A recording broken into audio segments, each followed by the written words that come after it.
বিসমিল্লাহির রহমানির রহিম।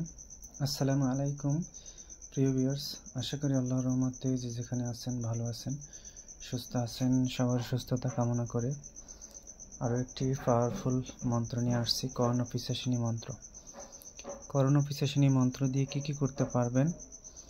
যারা তান্ত্রিক কাজ করতেছেন, আসলে রুগী আসলে তারা কির জন্য আসছে বলতে পারতেছেন না, গুপ্তদানের কাজ করতে গেলে মাল দেখতে পারতেছেন না, দর্পণ দেখতে পারতেছেন না, যে কোনো জিনিস আপনি নিজে কিছুই করতে পারতেছেন না, তুলারাশির হেল্প নেওয়া লাগে অথবা অন্য লোকের হেল্প নেওয়া লাগে, তারা আজকের এই মন্ত্রটি নেবেন। আর সবার কাছে অনুরোধ থাকবে, ভিডিও শুরু থেকে শেষ পর্যন্ত দেখবেন।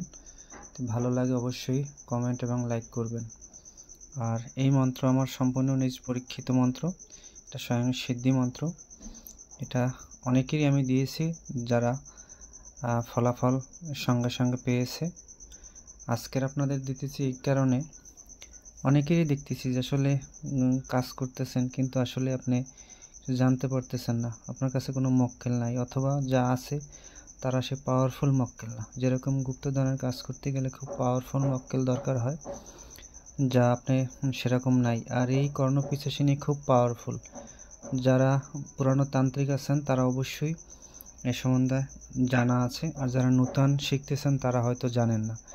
কর্ণপিশাচিনী খুব পাওয়ারফুল একটি দেবী। এই কর্ণপিশাচিনী সাধনা যদি আপনি স্বয়ং করতে পারেন, খুবই ফলাফল সঙ্গে সঙ্গে পাবেন। যেরকম নিয়মটা হলো, নিয়মটা ভালো করে শুনবেন, সবার কাছে অনুরোধ। যে কোনো দিন আপনি এই সাধনা শুরু করতে পারেন, তবে অমাবস্যাতে শুরু করলে সবচেয়ে ভালো হয়, তবে বৃহস্পতিবার রাত্রে শুরু করলেও ভালো হয়। দিনে ঘিয়ের প্রদীপ জ্বালিয়ে রাখতে হবে। ঘিয়ের প্রদীপ ওরাতি তেলে প্রদীপ জেলে একটি ত্রিশূল বাজার থেকে, কর্মকারের দোকান থেকে বানিয়ে নেবেন। ত্রিশূলে পূজা করবেন, পরে সেই ত্রিশূলের উপর এই মন্ত্রটি 1,25,000 বার জপ করে ফু দিবেন। আর এই ক্রিয়া সিদ্ধি হয়ে গেলে, সাধক মন্ত্র সিদ্ধি হওয়ার পরে কানে দেবীর যে কোনো প্রশ্ন মনে মনে চিন্তা করলে দেবী কানে সাথে সাথে সে বলে দেবে। আবার শুনিয়েন, বাজার কর্মকারের দোকান থেকে একটি ত্রিশূল বানিয়ে নেবেন। সেই ত্রিশূলে আপনি পূর্ব দিকে মুখ করে আসন পেতে বসে ঘিয়ের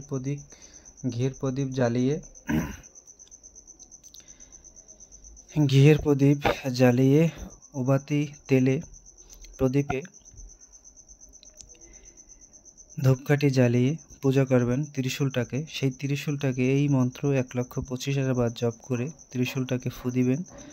আপনি 1,25,000 বার এই মন্ত্র জপ করার পরই আপনার দেবীকে সিদ্ধি হয়ে যাবে। দেবীর আপনার যে প্রশ্ন মনে মনে উচ্চারণ করবেন, দেবী কানে কানে বলে দেবে। এবং আপনি যখনই আপনার কিছু প্রয়োজন আসবে যে এই জিনিসটা জানতে পারতাম, তখনই সে আপনার কানে বলবে যে এটা হলো তার প্রশ্ন, অথবা এই জিনিসটা কোথায় আছে সে বলে দেবে। এটা খুবই সুন্দর একটি ক্রিয়া, এটায় কোনো ঝামেলা নাই, আপনার কোনো ক্ষতি নাই। আপনি বিয়ে করেন বা অবিবাহিত হন, কোনো ঝামেলা নাই।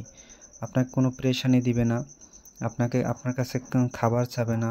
অনেক সময় আছে, অনেক ধরনের সাধনা করলে রক্ত খেতে দিতে হয়, মুরগির রক্ত দিতে হয়, বিভিন্ন বাজে বাজে জিনিস দিতে হয়। এটাতে আপনার কোনো ঝামেলা নাই। যদি তারপরও আপনার কিছু না বুঝতে চান, না বুঝেন, অবশ্যই কমেন্ট করবেন। আমি নিয়মটা তো বলেই দিয়েছি। আপনি এই নিয়মে যদি করেন, আপনি যে কোনো ধরনের দর্পণ, যে কোনো জিনিস আপনি তাৎক্ষণিক জানতে পারবেন এবং শুনতে পারবেন। এবং আপনি এই কর্ণপিশাচিনীর মাধ্যমে আপনার ত্রিনয়ন খুলে যাবে, আপনি দেখতে পাবেন। আশা করি সবাই বুঝতে পারছেন। আমি নিয়মটা আবার বলি।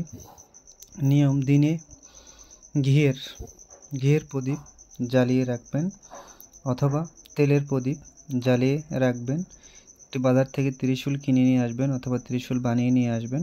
সেই ত্রিশূলের উপর এই মন্ত্রটি 1,25,000 বার জপ করে তাতে ফু দিয়ে নেবেন। তাহলেই মন্ত্র আপনার সিদ্ধি হয়ে যাওয়ার পরেই, সিদ্ধি বলতে এই 1,25,000 বার জপ করলে এই দেবী আপনার জপ 1,25,000 বার হয়ে যাওয়ার পরেই এই দেবী আপনার সঙ্গে দেখা দিবে এবং আপনার কানে কানে বলবে, আপনি একটা রোগী আসছে, কী জন্য আসছে, তার কী রোগ, কী সমস্যা বলে দেবে। আপনি বশীকরণ কাজ করছেন, এটা হয়েছে কি না জিজ্ঞেস করলে বলে দেবে। এক কথায় আপনার যা মনে চায় তার কাছ থেকে সেই প্রশ্নের উত্তর নিতে পারবেন। গুপ্তধন কত মাটির নিচে আছে, কোনখানে আছে, কিভাবে আছে, বিচ্ছেদ কাজ করছেন হয়েছে কি না, এই লোক বিদেশে কোন স্থানে আছে, এক কথায় অল এভরিথিং আপনি জানতে পারবেন। সবাই ভালো থাকবেন, সুস্থ থাকবেন, আর অবশ্যই এই ক্রিয়াটি করবেন। সবার কাছে এটা অনুরোধ যারা তান্ত্রিক কাজ করতেছেন। না হলে আপনি কিছু না করতে পারলে আসলে একজনে না পারলে সবারই বদনাম হয়। ভালো থাকবেন, সুস্থ থাকবেন। আজ এই পর্যন্ত। আসসালামু আলাইকুম।